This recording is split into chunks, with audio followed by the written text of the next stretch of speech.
Hai, Assalamualaikum semua. Hari ni saya nak share satu tajuk iaitu teori pelabelan. Apa itu teori pelabelan? Kalau korang semua nak tahu apa itu teori pelabelan, korang kena tengok video ni sampai habis, okey?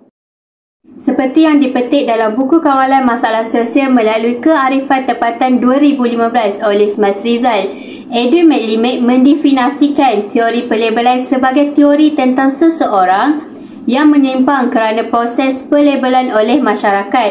Teori pelabelan memaparkan bahawa orang datang untuk mengenal pasti dan berkelakuan dengan cara yang mencerminkan bagaimana orang lain melabelnya. Ini paling sering dikaitkan dengan sosiologi kejahatan dan penyimpangan, di mana ia digunakan untuk menunjukkan bagaimana proses sosial pelabelan dan merawat seseorang sebagai penyimpangan jenayah benar-benar memupuk perilaku menyimpang dan mempunyai kesan negatif terhadap orang itu, kerana orang lain mungkin berat sebelah terhadap mereka kerana label itu. Tokoh kepada teori pelabelan ini adalah Howard Baker. Howard Baker ni berasal daripada Amerika Syarikat dan dilahirkan di Chicago. Beliau lahir pada tahun 1928. Howard Baker menekankan dua aspek dalam teori pelabelan. Yang pertama adalah penjelasan tentang mengapa dan bagaimana orang tertentu diberi cap ataupun label sebagai pelaku penyimpangan. Yang kedua adalah pengaruh atau kesan label sebagai akibat daripada tingkah laku menyimpang. Pelabelan baik untuk individu maupun kumpulan jelas mempunyai pelbagai kesan kepada pihak itu sendiri. Jika pelabelan mempunyai kesan negatif, maka kesannya akan menjadi negatif. Kesan yang pertama adalah pelabelan jelas memberi kesan kepada mentaliti orang yang dilabel. Contohnya, hilang keyakinan diri, rasa sentiasa dipandang rendah, sentiasa berfikiran negatif dan sebagainya. Kesan yang kedua menjadi mereka yang dilabel berasa lebih terasing. Pelabelan membuatkan mereka yang dilabel berasa terasing atau dianggap tidak wujud.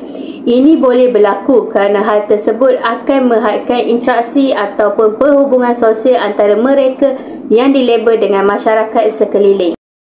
Kesan yang ketiga mencipta stigma buruk. Pelabelan negatif secara berterusan akan melahirkan stigma buruk bagi mereka yang dilabel. Akibatnya orang itu akan semakin tersisih daripada kehidupan sosial. Kesan yang keempat, orang yang dilabel akan menyimpang secara terus-menerus. Pelabelan secara negatif boleh membuatkan pihak yang diberi label terus-menerus berbuat hal yang sama atau terus menyimpang. Pada dasarnya, labeling yang bersifat negatif akan membawa kesan buruk, manakala labeling yang bersifat positif boleh membawa kesan baik pada pihak yang diberi label. Orang yang cenderung akan melakukan hal yang sama ketika diberi label positif, sehingga secara terus-menerus ia akan berbuat demikian. Agar lebih mudah memahaminya, mari kita tengok beberapa contoh pelabelan. Yang pertama, anak yang tidak sengaja mengambil barang milik temannya akan dicap sebagai seorang pencuri.